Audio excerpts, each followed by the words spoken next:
Welcome to The Other Side of Change, only on the Black Star Network. I'm Brea Baker here with my amazing co-host, Jamira Burley. We are in some dangerous times and that require revolutionary practices and deep resistance efforts. It was Tony Kade Bambara who said, the role of the artist is to make the revolution irresistible. And today we want to talk about that current wave of Black art, which is carrying us through. That's right. Now more than ever, we need inspiration and education and less distractions and platitudes. So many musicians, filmmakers, writers, painters, and other creators are coming forward with the remedies that are required for these dangerous times. You know, they are the lighthouses paving the way to the other side of change, pun intended. So we are excited to dig into them, their work, and what it signals for the work ahead. You know, we got to start with some headlines, though. Well, of course, unfortunately, there's so many good ones.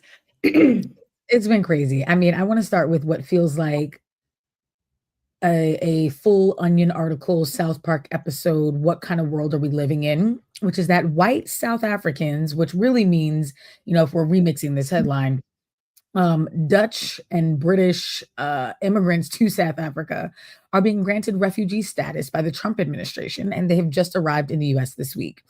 This is especially insane because the Trump administration is constantly deporting people. Every other day. Someone of Arab descent, of Latino descent, of Haitian or West African descent is being deported to countries that they have never lived in, while we accept people who have never made homes here, who have no ties here, who have not paid taxes here. And so it's the pipelines are just mind-blowing, like Black and brown people out, white people in. I mean, it's an agenda, right? It's a Project 2025 agenda. It's a Trump administration agenda, which is to make America white again. It is to uplift the stories and identities of white people only at the risk of everyone else. I mean, these descendants that are coming, these descendants of an apartheid state, because that's what it is. Like South Africa used to be an apartheid state where they stole the land of the native Africans, South Africans, and gave it to the white population. These descendants are now being asked to come to the US, given full benefits, given full refugee status. And it's quite entertaining watching many of the pundits, the Republican pundits, get online trying to justify these actions. To the point, this is happening simultaneously as the Trump administration closed all doors to refugees, particularly those from Black and brown communities. Right. And America can no longer pretend anything other than what it is, right? Is that it is a supremacist state. It is a racist country that refused to reconcile with the damage that it has done for generations. And they're angry as for taking back its land. Yeah. Girl. And that's the other part is like, so they over there saying that they're being discriminated against because apartheid fell. And you're giving them refugee status here so they could take our stuff and feel entitled to this.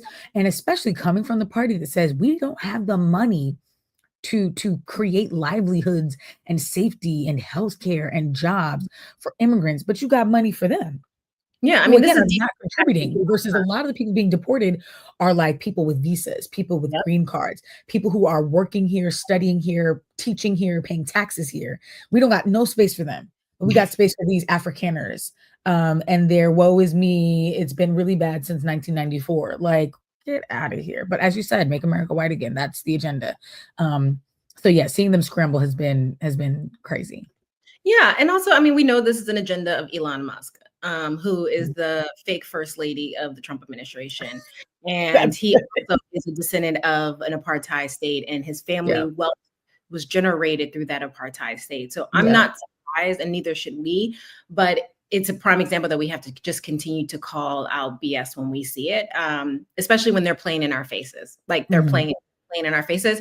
And many people suspect that this is a way that they intend to create a race war, right? That enables for Trump to do things like martial law and continue to strip individual people of their, you know, their freedoms and their liberties as given to us by the Constitution. So what a world, what a world. As you said, dangerous times. Yeah. On to the next headline, which is not a good headline. You know, I think next week we should have some more. We should find some positive. I know. They're making it so hard for us. It is. It's like 98% of all headlines are pretty sucky right now. But Trump fires the first Black and first female librarian of Congress. This was an individual who, Carla Hayden, who was confirmed by the Senate by bipartisan by 74 to 18 votes. And she has been serving since the Barack Obama administration in 2016. She was fired abruptly. Right? Fired abruptly. And most people don't realize what the Library of Congress does. It is a central part to the US government, and it enables for us to keep an accurate record of what is going on in Congress, and also the rest of the country. So that way we can tell a holistic view of history. So I'm not surprised that Trump administration has fired her. I am surprised, though, that he decided to replace her with one of his personal attorneys. A man who doesn't look like, even see that. It's a nominee. It hasn't been confirmed yet, but he plans to nominate one of his personal attorneys. Yeah. Take me, Lord. What? Mm-hmm. Okay. Yeah, that's really bad. And what I've been hearing, because I think I had watched like a stand-up comedian who had kind of made like a TikTok and was just like, one thing I can say about the Trump administration is despite his disdain for education, I'm learning so much through him because there's so many agencies and positions that I just never knew about until he's gutting them. And then it's like, wait, that's really bad. And now I'm learning so much about it. And so in this position, it's such a benign, bipartisan, apolitical role that I think they've said like less than 10 people have served in this role in the history of its role because, administrations change, but they don't switch this person out because it's just like, let this person do what they do and what they're trained to do. And of course, Trump has to. It is what it is, right? Like there's no debate and factual things that occur. You're just documenting, make sure we have the oral and written history. Yeah. But to your point, even more so is like, there is a unveiling of the federal government, and that is educating folks in a way that would have never happened before if we just elected another person who was normal by American politics. Actually like look like he understood the vast majority of decisions he are making, but it's unraveling the federal government and educating folks on what the government actually does. And it does so much more than what we previously have been led to believe. No, that's so true. And I do think that that's important because it tells us what we are defending and fighting for. And it's so much more than the surface level policies that we are thinking about on a daily basis. There's so much of our lives that are dictated by these people. Okay, so I'm accepting your challenge. I'm pivoting in real time because my initial next headline was going to be another really shitty one about the Trump administration accepting that plane from Qatar. Which is going to be the new Air Force One, which is, I'm still going to briefly get into that because what the F, and like, I know folks who have served in previous administrations, they don't even let you pay for lunch for them because they don't even want the illusion of I'm being bought and I'm taking bribes. And he's taking a hundreds of millions dollar plane called the Palace in the Sky. Anyway, I'm pivoting from that because my home state of New York did just become one of the latest states to offer universal free school lunches, which that did bring me a lot of joy. There are always these like feel good stories of people doing fundraisers to pay off school lunch debt and to make sure that kids can have meals. And it's just always like, what? How did the debt get that high? And so now 2.7 million students across the state are going to have free breakfast and lunch every day at school. And that brings me a lot of joy to know that even when the federal government is falling apart, sometimes our state and local governments are stepping in and bridging some of those gaps. And so I'm really grateful that Governor Kathy Hochul is leaning into what activists and organizers have been calling for. And I hope that it is a signal to other states that there are things that we can do, even as the rest of the political world crumbles around them. No, that's so, yeah, I saw that briefly on social media a few days ago, and I was so like filled with so much joy, because we know that cities and states can sometimes be the very barrier or the blocker between harmful policies that come from the federal government. So to see cities and states still moving in a progressive way that enables for more people to get access to the most basic resources like food, right? And as someone who was a former student who qualified and who took advantage of free breakfast and lunch in school, for many young people, this is the only meal that they will ever have. This is the only meal that they will have during their day, and it can make Right. tremendous impact on their ability to learn and fully participate in the classroom. So yeah, I saw that story and it was amazing. Yeah, I can, like, why are we one of the richest countries in the world and yet there are children who don't have access to breakfast and lunch? Like, why don't we see that as a moral failure of our country? And to your point, like, more cities, more states need to pick up the reins and duplicate policies like that. Exactly, and I love the way that you framed it because it's so true. In my ideal world, being a citizen of the richest country in the world would mean things like this are normal. And unfortunately, we still have to celebrate them right now, but I do hope that we can just get a bit more imaginative about what do we want it to mean that we live in the richest country in the world? Do we want that to mean we have the largest density of billionaires, or do we want that to mean that the average person's quality of life is really great because of the wealth that this nation produces? So I hope Mhm. that free school lunches and breakfasts are just the beginning and that we snowball into demanding a lot more from our government and from our taxes. Exactly. I always hated that quote, "Don't ask what your country could do for you, ask what you can do for your country." No, I pay taxes. What What can can my this do for me? what Not can this even just for motherfucker do me. for me? Yeah, I would rather you use my taxpayer dollars to actually fill the gap where families can't, where Yeah, cities and states can't. That's what I would rather. yeah. But okay, so I wish I would have taken your note in finding some positive news, but I really want to talk about this because this is an issue Yeah, really near and dear to my heart, and hopefully we'll dive a little bit deeper into it in a future episode. But you might have all seen the fact that the Trump administration, at the Bureau of Alcohol, Tobacco, and Firearms and Explosive, better known as ATF, the Department of Justice has confirmed that they have removed a memorial that highlighted the deaths of 120 gunshot victims in the U.S. They have taken that mural down. And I want to remind folks that in this country, we lose 30,000 Americans to gun violence every single year. And that is still a small portion of the hundreds of thousands that are injured with guns every single year. And so the fact that the Trump administration did such a cruel and unusual and unnecessary thing, especially when we know that gun violence impacts people across the political, social, and economic spectrum, including legislators, and just did this. And I know a part of it is to be a distraction, right? For us to yeah, throw our energy behind it, but it's just cruel. It's cruel and yeah, unnecessary in many yeah. ways, right? It's unnecessary. Exactly, and I think that's the part that makes it feel even more cruel, where, like, cruelty is the point. It's not a money-saving venture. It's not make space for some new exhibit or mural. Like, it's just to stick it to the other side, and I Mhm, think that's where I get just really sad at the state of our politics, that there's yeah, no commitment to, like, okay, this is bigger than us, you know? mhm. It's just like whatever I can do that will make you mad, even if it's really vile and unnecessary, I'm gonna do it. And that's heartbreaking. So yeah, we definitely have to dig into this in another episode because I know there's a lot going on around gun violence. And you know, Absolutely, absolutely. And so yeah, many amazing people that we can have on the show that are doing, like, phenomenal work, that did it in prior administrations and are doing it despite this current administration, because it's an issue that we know is only probably gonna escalate over the next few yeah. months, if not years. What a Poof, time. yeah, On that note, we're gonna do a quick. yeah.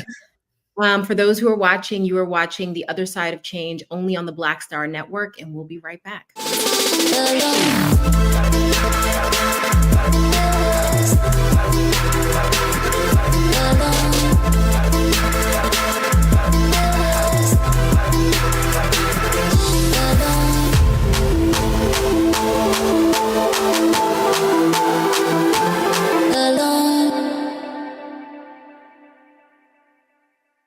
We begin tonight with the people who are really running the country right now. Now, Trump is often wrong and misleading about a lot of things, but especially about history. Donald Trump falling in line with President Elon Musk. In the wake of the unsettling news that MSNBC has canceled Joy-Ann Reid's primetime show, The Readout, Roland Martin and the Black Star Network would like to extend an invitation to all of the fans of Joy-Ann Reid's MSNBC show to join us every night to watch Roland Martin Unfiltered, streaming on the Black Star Network for news, discussion of the issues that matter to you, and the latest updates on the twice impeached, criminally convicted felon-in-chief Donald Trump and his unprecedented assault on democracy, as well as co-president Elon Musk's takeover of the federal government. The Black Star Network stands with Joy-Ann Reid and all folks who understand the power of Black voices in media. We must come together and never forget that information is power. Be sure to watch Roland Martin Unfiltered weeknights, 6 p.m. Eastern at youtube.com/Roland S. Martin or download the Black Star Network app.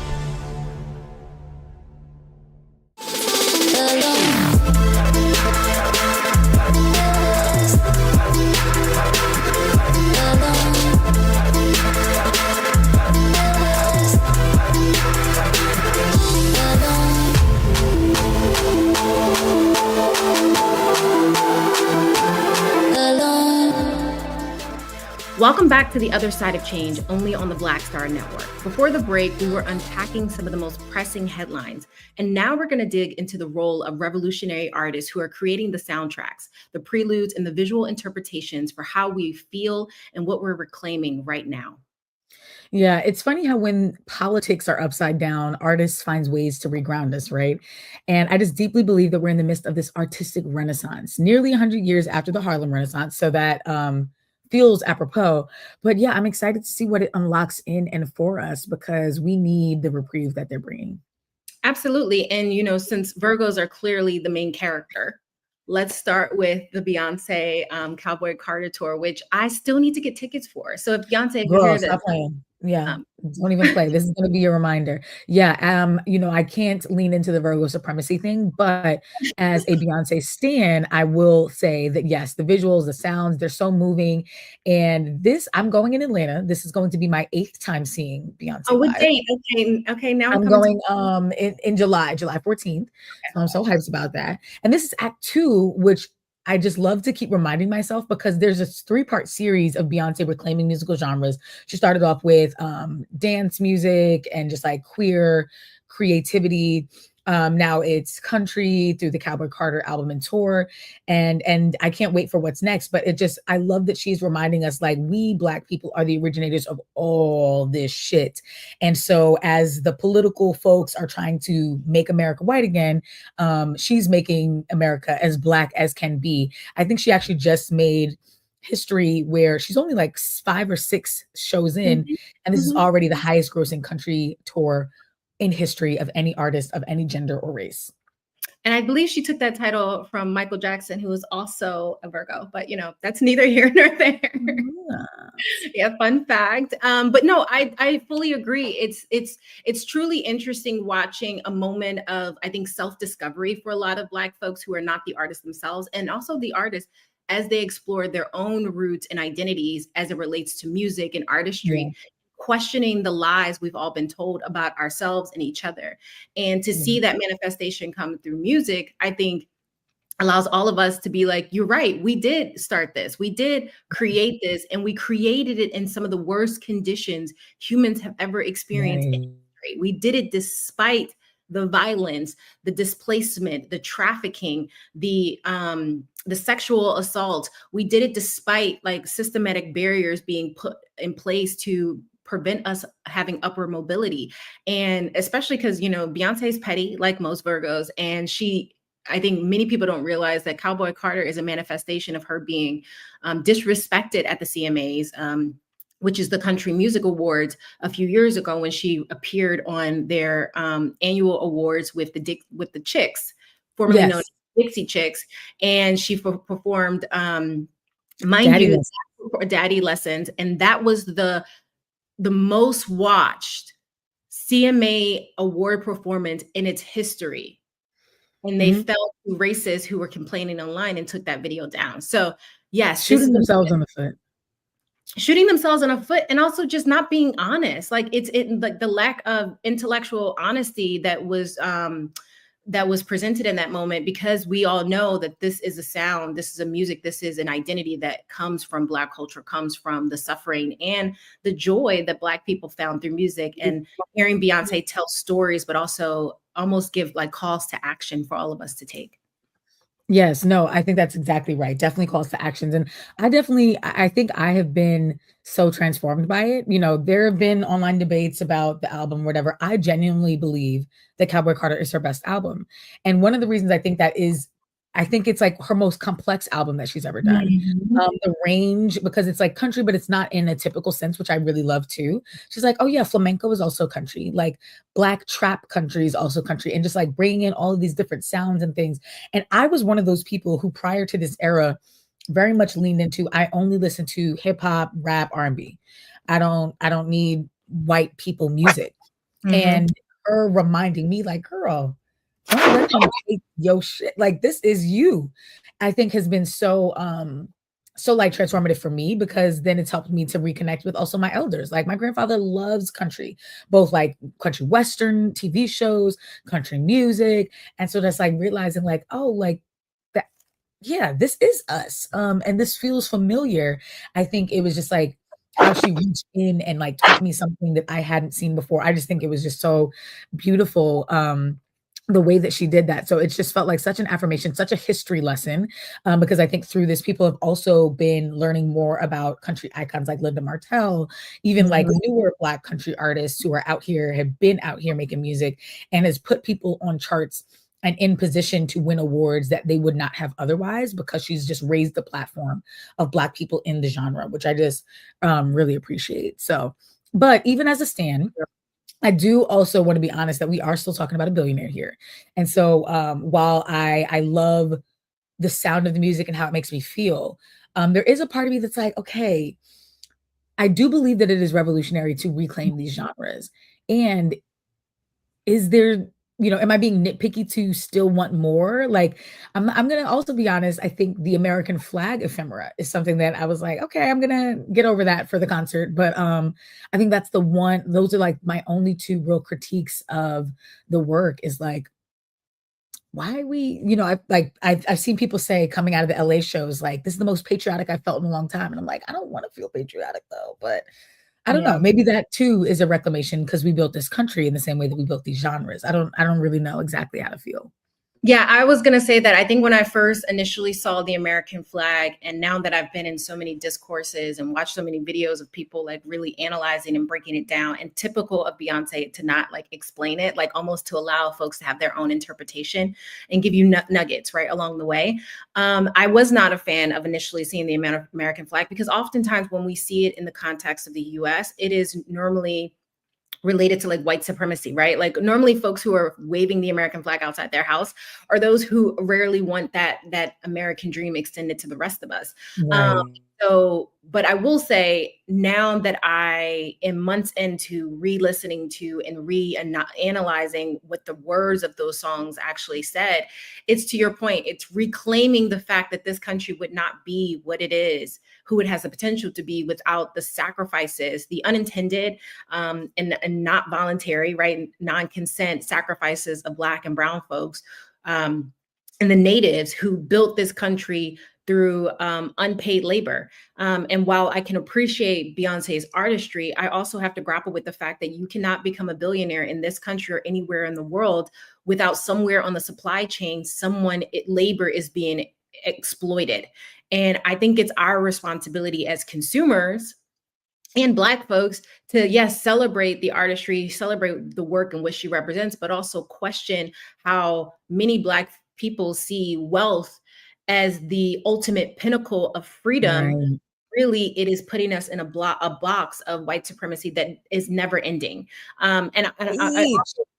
yeah, right. I also want to add a quote. So, for many people who don't know, Brea and I sit on the Gathering for Justice board, started an organization started by Harry Belafonte. And one of my favorite quotes of his is, artists are the gatekeepers of the truth. We are civilization's anchor. We are the compass for humanity and conscious.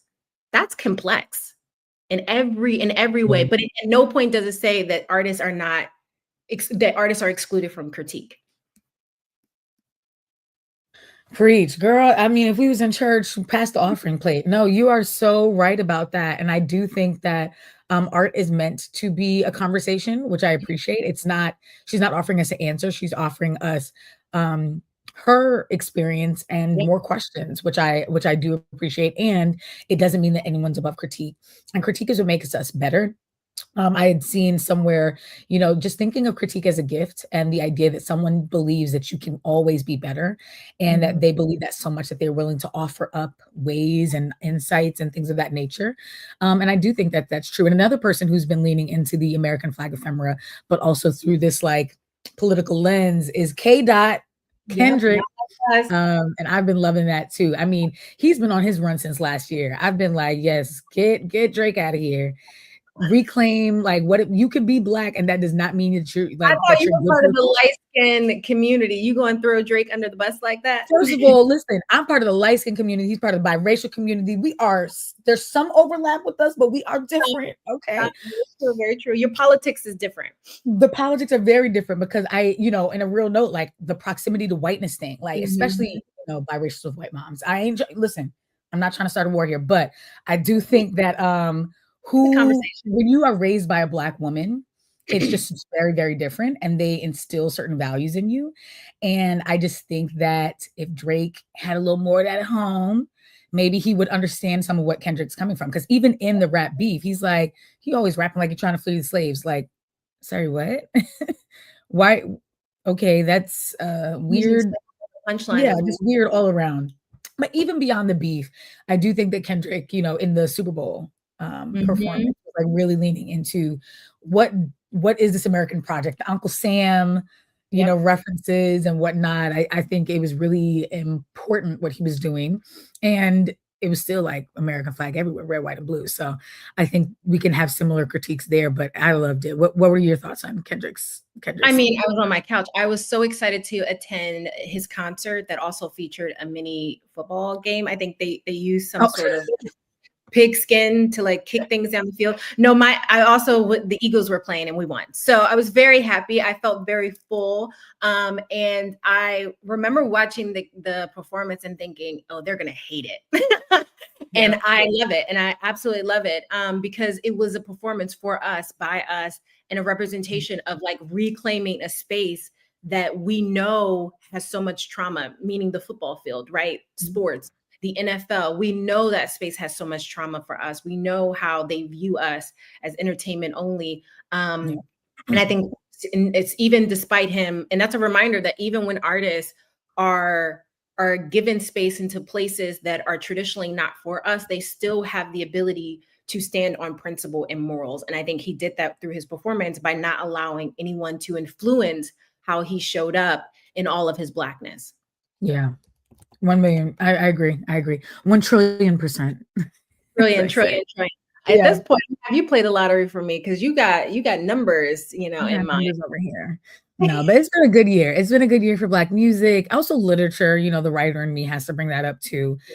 We've had some brilliant authors dropping gems. Imani Perry, Percival Everett, who just actually won the Pulitzer for his book, James, which if you have not read, you should get and read.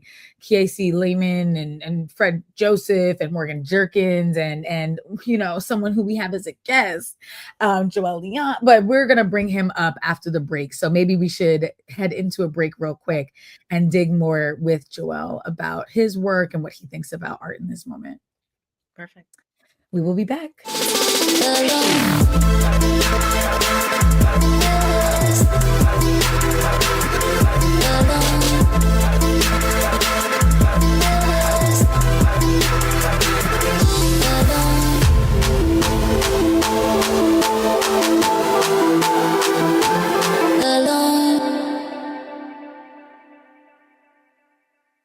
Hello, I'm Isaac Hayes III, founder and CEO of Fanbase. Listen to what I'm about to tell you. The window to invest in Fanbase is closing. We've raised over $10.6 million of our $17 million goal. That means there's room for less than 6,370 people to invest in Fanbase for the average amount. The minimum to invest in Fanbase right now is $399. That makes you an owner in Fanbase today. Go to startengine.com/fanbase to invest. Why?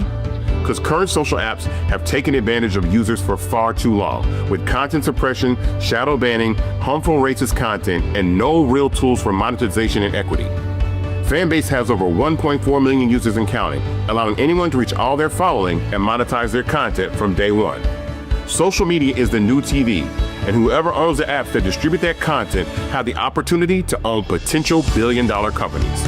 While big platforms with uncertain futures are failing to serve their users, Fanbase is stepping up to fill the gap. Don't wait until it's too late.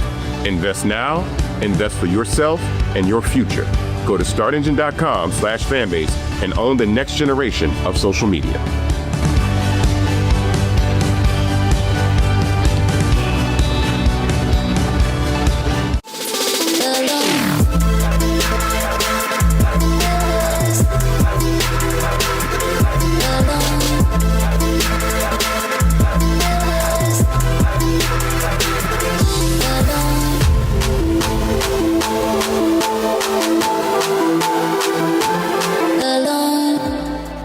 Welcome back to The Other Side of Change, only on the Black Star Network.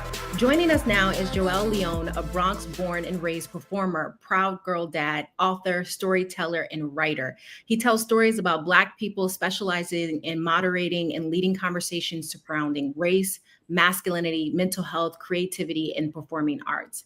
Joél puts love at the center of his work and purpose, and he has worked for TED, ABC News, the Gates Foundation, HBO, Nike, Twitter, The Today Show. His essays and words have been featured on the New York Times, Pop Sugar, OK Player, Ebony, the Black News Channel, Forbes, and others. Welcome to The Other Side of Change, Joél, and we really appreciate you joining us today. Where have you not worked? Exactly. Exactly. Collaborated with everybody okay. You know, I'm a social. No, that's why when you go to New York and you go to lunch with him, just have him pay for lunch because clearly he got clients. Okay, he got money. Hey, that's an old bio. This is very clear. That was 2020 to 2023, 24. I mean, it doesn't mean you didn't do it. I did do it, but I'm talking about paying for lunch. You got more. So you got more. Different. What you're saying? You got more clients. Yeah, you know, let's recession. Okay. Say no more. Say no more. Joél, let's start with your personal journey. What made you turn your creativity and art into tying it to your activism, or how linked are they to your everyday life? Well, I mean, thank y'all for having me here. I don't necessarily know if I had a choice. You know, if we're thinking about, y'all mentioned Harry Belafonte and Gathering of Justice prior to the break, and I think about Harry Belafonte. I think about Paul Robeson. I think about Miriam Makeba. I think about Amiri Baraka, Nikki Giovanni, Sonia Sanchez. I think about Public Enemy. I think about the artists who were making art that was kind of subverting the culture, counterculture, right? In a way that existed, that kind of influenced me to lean in a bit more. I mean, I think the strongest catalyst for me was probably Ferguson. It's probably where I met a lot of. I think that's how I connected with you, Jam, and so many others. You know, shout out to folks like Fred Joseph, Sherelle Brown, Geeks in Stereo, right? Like DeRay.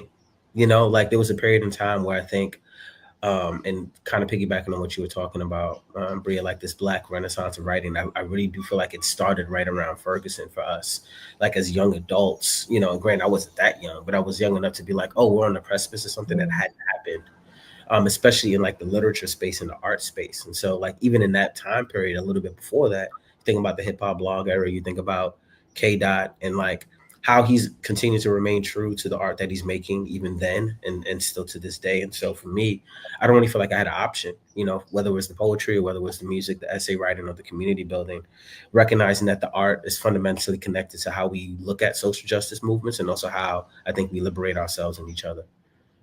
Wow. I so relate to that. Thank you for that. And I know Ferguson was an impetus for a lot of us, especially in realizing that Not only did we need to change this country, but also that we needed to tell different stories about this country to get people to understand what we were trying to do. I also love, I feel like you're reading my mind. I love that you brought up Paul Robeson, because I love that he always said his art was a weapon. And Harry Belafonte was deeply inspired by him, learned so much from him directly and indirectly to leverage his platform and resources towards social justice movements. So it just shows us that nothing is new under the sun.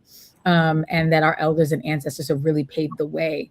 So you kind of already named these names, but is there anyone in particular who you draw inspiration from in your work and in your writing, especially in like your poetry and other writing you do?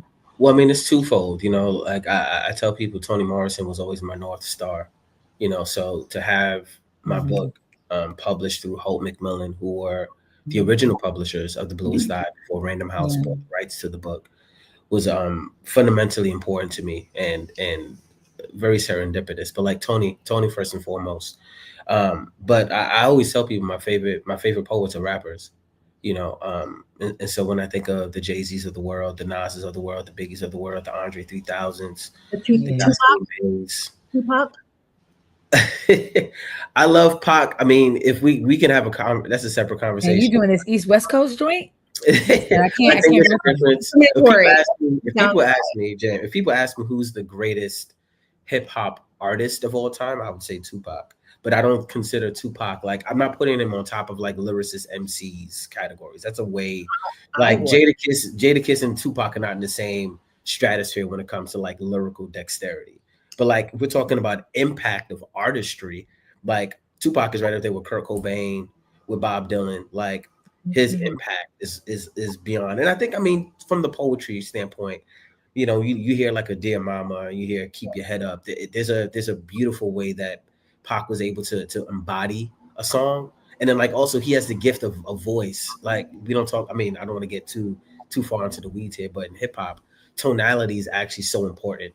Like you can, if you don't like the sound of a person, that is absolutely going to affect how you hear the music. Like you want to hear Doechii rap because there's a way that she uses inflection. There's a way that her voice sounds on a record that works, But I think, Toni for me, first and foremost, and I kind of mentioned Nikki Giovanni and Sonia Sanchez. I think Nikki Giovanni really, for me, inspired me to feel safe enough to read from like a notebook. You know what I'm saying? Like coming from like the spoken word format where everything has to be memorized. And so much of that is about the performance of the art as opposed to embodying the wisdom and understanding and the intention of why you're writing the thing. And so there's a way that Nikki Giovanni reads things off of her page because she's also writing for things to be read, right? It's very different than like I'm writing because I'm performing and I'm trying to win a competition. It's a very different process. And I'll be remiss not to mention Dick Gregory, who doesn't necessarily my art, but when I think about a person who essentially just made a pivot, who left comedy alone in order to like really stand 10 toes down for the civil rights movement and for social justice, and then also for Black health. And so much of that and being inspired by Medgar Evers. And like, again, you see a person who's inspired by a movement and then taking his art to challenge that and then taking it even a step further. Very reminiscent a la Harry Belafonte of like, okay, what else can I be doing with my platform? Yeah. No, that's such a great point. And I also think like what you highlighted is that, artists are not separate from the movement, especially if you're Black. Like to not speak up is to do yourself a disservice because these things, these travesties are impacting you and your family directly. You mentioned Nikki Giovanni, and it reminds me of a 2-hour conversation that she does with James Baldwin. And if you've never watched that conversation, I highly encourage everyone to go watch it. But it's so many layers, questioning the role of artists, the role of each of them in their work and how they see, Black liberation. But my question for you, Joél, someone who has been able to navigate these spaces tremendously well, as you have a 9-to-5, you're also an artist, you are a speaker, a writer, you do multiple things. You are the true Harlem Renaissance, no pun intended. But, I'm curious, how do you strike a balance between, advocating for the things that you deeply care about, but also recognizing that you are in the business of trying to make money and like secure yourself, your future and the future of your family? Well, I mean, I think that's a really important question, Jam, especially for the artists. And I heard somebody else say this, not because I wish I could remember this, but there's a difference between capitalism and commerce. And I think it's really easy to conflate capitalism with all things connected to us making money with like a thing that we're creating. Like the trading of goods and services is as old as like humankind, right? And so that's one thing. Me being paid what I'm worth for my work and the effort I put into the work, that's absolutely non-negotiable. I think when we start getting into capitalism, we start looking at all the ways capitalism has kind of weaved itself into the work that we do. I'm not the person that really tries to like toot my own horn or like whatever the case might be, but I've said no to stuff that would have potentially put me in a position to make a whole lot more money than I'm making right now. And part of that is because of my value system. I don't want to judge other folks for that, but like me being vocal about Palestine is not a choice. Me being vocal about Sudan or Guam, Hawaii, Haiti, we can run down the list, the Bronx, Philly, right? Like these are hotbeds of state sanctioned violence.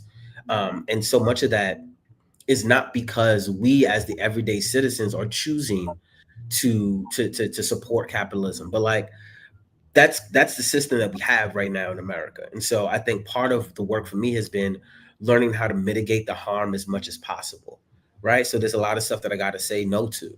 If like, and also having to recognize that everyone's hands are soiled, right? It is impossible to get away from the grip of capitalism. The best thing that I can do is, again, try to mitigate as much of the harm as I possibly can. And so that's divesting still from companies and organizations that are essentially like profiting off of violence, right? Whether that violence be international violence, whether that violence be funding through arms, guns, through whether it be through blockades of food and aid and support, right? Like being knowledgeable and aware of that and sharing that information with others.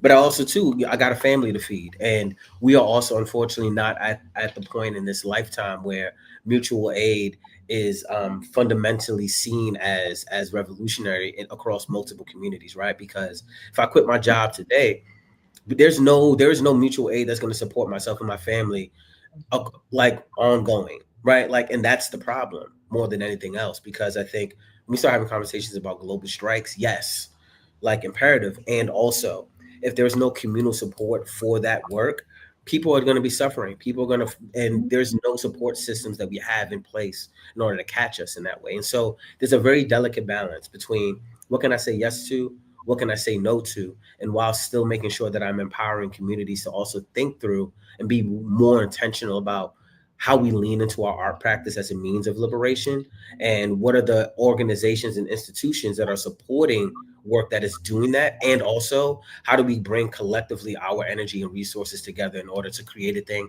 that is not contingent on an institution that might be causing harm to support our work. But all that still takes money. You need money to make the thing in that way. And so like there's a very delicate dance that happens there.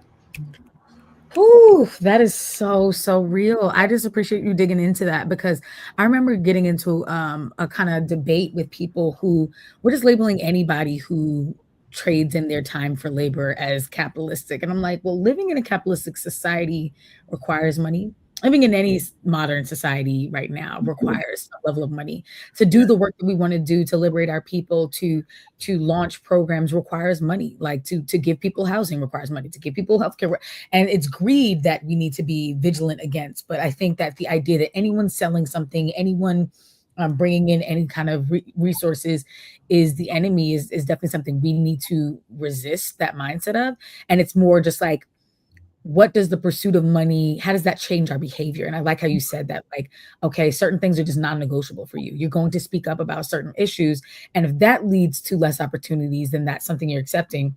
But inherently accepting opportunities does not mean that it is a violent practice. And I appreciate you saying that. Yeah. And I think to that point too, like, if an organization comes to me that, like, I have a budget, there's a range in which I know I'm worth to be paid for a thing. And if an organization that I believe in comes to me and says, well, we can't do that, but we can do this, I'm going to negotiate that. Like, in part, primarily because I'm fortunate enough to have a 9-to-5 that allows me to do some of the other things outside of that almost serves as like ancillary income to like do other things, like donate or pay somebody's rent, or you know what I'm saying? Like there has to be some level of like, okay, I'm recognizing that my finances also allow me to do other things for other people. And so like the really quick way I've explained it for folks who are like confused about the difference between, let's say, capitalism and commerce. If I was a blacksmith, right, and I decided like, and I'm welding metal, right? And like it's people coming to me, they're paying for the metal. It's cool, it's great. Like that's commerce. Like we're trading. You need the metal to support a thing. You're paying for it. I'm giving it to you. Cool, great. Capitalism is like, okay, well, I'm gonna make a whole bunch of metal, right? I'm gonna charge you X amount of dollars against my dollar in order to make sure I continue to make a profit. But in order to do so, I need to create a large enough supply that people have to pay more for it. And also while doing so, I'm going to hire some people to work for me in order to help me make that metal. And I'm not going to pay them a livable wage in order to do so. Right. Like there's a difference between creating a business in order to support the needs of a community and creating a business in order to support the needs of your greed. Right. And so there's a really strong difference. Like when we talk about the Beyoncés of the world, like, you know, I appreciate and love Beyonce as an artist. You know, there's also no such thing as an ethical billionaire. And so we get to hold those things in contrast with each other. Right. And so that's when we start having a really different kind of conversation between like what is actually considered resistance, right? And what is a person who's making art, you know? And I think you can be making art and it not be resistant, even if you're using language that feels resistant, right? Like you're a billionaire. And so there's a difference, and we get to hold that space for that. And I think we're struggling because we don't understand the nuance of a lot of the things that we're grappling with. Come on now. And that's why we have artists to help us see the nuance and to be those light bearers. Okay, so we've talked a lot about the role of artists and what these times require of us, especially in this moment we're in with this administration and with global politics being where they are, with genocides on all sorts of different continents. Something that has been top of mind for me is just like, what is the role of the artist beyond building awareness? And maybe we don't have an answer to that, but I think sometimes we're in this perpetual stage of like, I see so much happening around me and it's like debilitating, because it's like, I know I'm like, it's like being inundated with these traumas and people feel helpless. So do you think that there's a thing that artists can and should be doing in this moment to sift through that helpless feeling? Or is that somebody else's role and like we tag team there? But just any thoughts on that? Yeah, I think it's everybody's role. I mean, we can look at y'all too as an example, right? Like Jam started very early on with like gun violence as a platform, right? You find a gap and you fill it. Like Brea, you being able to like kind of really look at the land back movement and having us reconcile like our history and also understanding like our ownership and our rights to this land as Black folks, as Indigenous folks. Like you see a lane and you fill that lane with like the preset knowledge that you might have or gained or garnered, you know. I think Robin D.G. Kelly's Freedom Dreams, that's a perfect example, because so much of his work is really talking about poetry and surrealism and art as a mechanism for liberation within social justice movements, because what art allows you to do is reimagine a thing or imagine a thing that is yet to exist, right? And so much of that is also the abolitionist framework, which is why I think abolition and art go hand in hand, because both of those require a deep-seated need to imagine a thing that is yet to be, right? And so for me, it's like, yo, you got to pick a thing. You know, if climate change is the thing that matters to you, focus on that and make art that is centering that in that conversation. But I think we are failing ourselves and we're failing our communities if, as artists, we are not looking for ways to lighten the overall like malaise that I think we are collectively going through, right? As a country, as a society, where people feel helpless. And so you have to you get to hold space for that, and also there's work to do. And so for me, my thing has been like, okay, I'm writing less now and doing a lot more community building and like wanting to be more in conversation with people in the community, folks in and around the neighborhood, folks who need to have a deeper understanding of what's happening and what's ahead and how we can come together collectively to figure out a solve and a solution, you know. And so sometimes that might be the art, you know, that might be the poetry. Right now, primarily, it's me kind of activating community in like these third spaces, right? Like that's where the energy is for me. And so like, I think you get to make art that also supports joy. You know what I'm saying? Like this Cowboy Carter tour is bringing a lot of joy to a lot of people, you know? Yeah. Like that's important. I think What I struggle with us is, what do you do with the thing? Because it's not enough to just say, oh man, that this music inspired me. Inspired you to do what? You know, Right. I think we're kind of stuck at this point where it's like, it's inspired me, but like, what are you doing with that inspiration? Because then that makes me question the art, because the art needs to be pushing you to do something. And I think Yeah. more now than ever, I think it's, and even while I say that, I think it's less about the art and more about the people who are engaging with the art. Because, you know, you look at a person like a No Name ain't even really rapping no more. No Name is like, yo, literacy and like literature is where it's at. And so Yeah. I'm gonna create a system that that feeds the community with books for free, because I can, and I feel like that's the gap that I can fill. And then so like the work that she's doing there directly impacts the work that a Jam or Brea, you know what I'm saying, are doing. And so it's that, like, the art has to mean something. And if it doesn't mean something, I question its validity. And I also question the validity of the people who say they are inspired by said art and are not doing anything to move the needle towards our collective liberation once they engage with the art, you know? That's so true. Oh my God. Thank you. Thank you. Thank you. Of course. Because the point, it's not enough for the art to exist without us using the emotions that we feel as a result of that to take action in whatever way makes sense for our own artistry, our own talents and tools that we possess within ourselves. I would love for you to share how folks can stay in contact with you, either in social media or books that you have coming out, that we can point them in the right direction. Well, you know, I'm not hard to find. I am Joél Leon on Instagram, also on Threads. If you go to my Instagram, my link tree, you'll see my Substack to all the poems on Substack. You know, no real books. Like there's some stuff in the background, but you know, if you want to buy Everything and Nothing at Once, a Black Man's Reimagined Soundtrack to the Future, it's available where all liberation books are sold. So just please avoid Amazon if you can. Yes. Bookshop will be great, or any other independent bookstore. But really, I'm just, you know, I'm outside. So if you in Bed-Stuy, you know what I'm saying, and you happen to be in New York, just shoot me a holler. I'm not hard to find. You needed to be wearing some Knicks gear, because today is the day that New York might go up. Like, it's a wrap. My Knicks, I don't even know where my Knicks hat went. Jam can't even hold up. She can't even talk right now. Listen, we let you have your Super Bowl. It's our season now. True. That's what I'm saying. Come on, man. You know, I ain't saying nothing bad about the 76ers. I did it. Such a pleasure to have you, Joél, and hopefully we'll have you back on at a later date. But as always, you dropped so many amazing gems. And for those who are watching, we're going to take a quick break, but we'll be right back on the other side of change.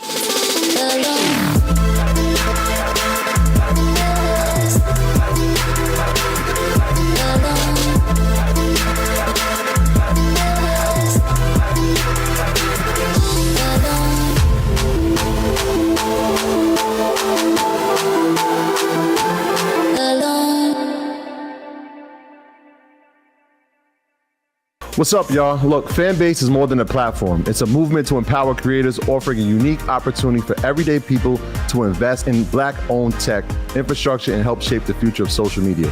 Investing in technology is essential for creating long-term wealth and influence in the digital age. The Black community must not only consume tech, we must own it. Discover how equity crowdfunding can serve as a powerful tool for funding Black businesses, allowing entrepreneurs to raise capital directly through their community through the Jobs Act.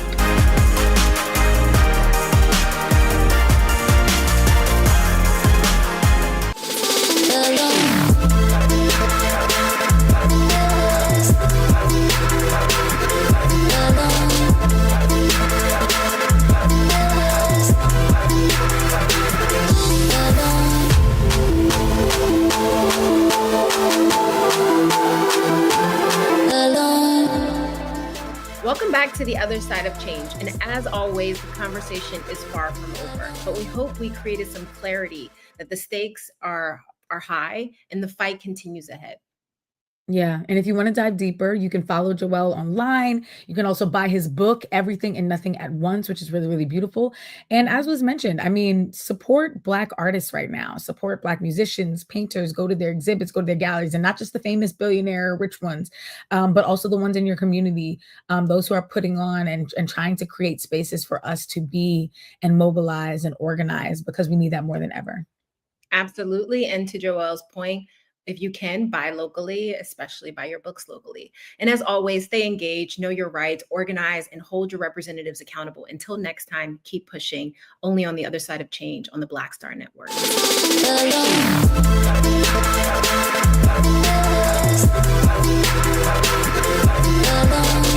Alone.